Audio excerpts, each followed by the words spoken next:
సిద్ధం సమన్వయ సమావేశం నిర్వహించారు. ఈ సమావేశంలో మంత్రి పెద్దిరెడ్డి రామచంద్రారెడ్డి పాల్గొని సిద్ధం సభ పోస్టర్ను ఆవిష్కరించారు. అనంతరం సమన్వయకర్తలకు దిశానిర్దేశం చేశారు.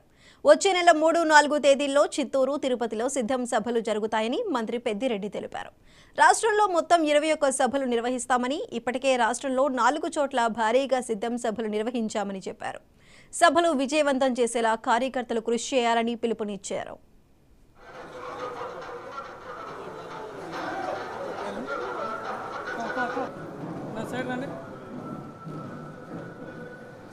ఇరవై 27వ తేదీ నుంచి బస్ యాత్ర ప్రారంభిస్తూ ఉన్నారు.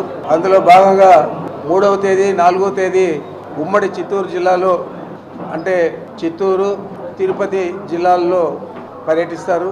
వారి బస్ యాత్ర కొనసాగి సాయంత్రం 4 గంటలకు ఒక పార్టీ కేడర్తో సమావేశం ఉంటుంది.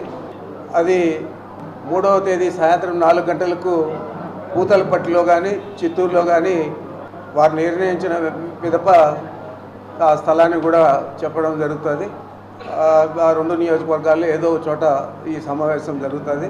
ఆ తర్వాత మరుసటి రోజు 4వ తేదీ సాయంత్రం 4 గంటలకు శ్రీకాళహస్తిలో కానీ నాయుడుపేటలో కానీ ఈ సమావేశం జరుగుతుంది తిరుపతి జిల్లాకు సంబంధించి.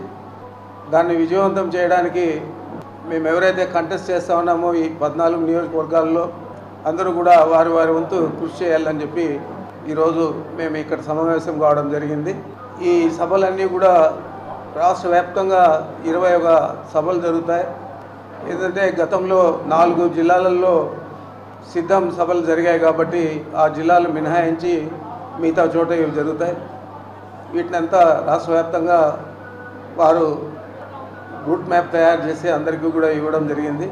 27వ తేదీ నుంచి బస్ యాత్ర ప్రారంభిస్తూ ఉన్నారు. అందులో భాగంగా 3వ తేదీ 4వ తేదీ ఉమ్మడి చిత్తూరు జిల్లాలో అంటే చిత్తూరు, తిరుపతి జిల్లాల్లో పర్యటిస్తారు. వారి బస్ యాత్ర కొనసాగి సాయంత్రం 4 గంటలకు ఒక పార్టీ కేడర్తో సమావేశం ఉంటుంది. అది 3వ తేదీ సాయంత్రం 4 గంటలకు పూతలపట్టిలో కానీ చిత్తూరు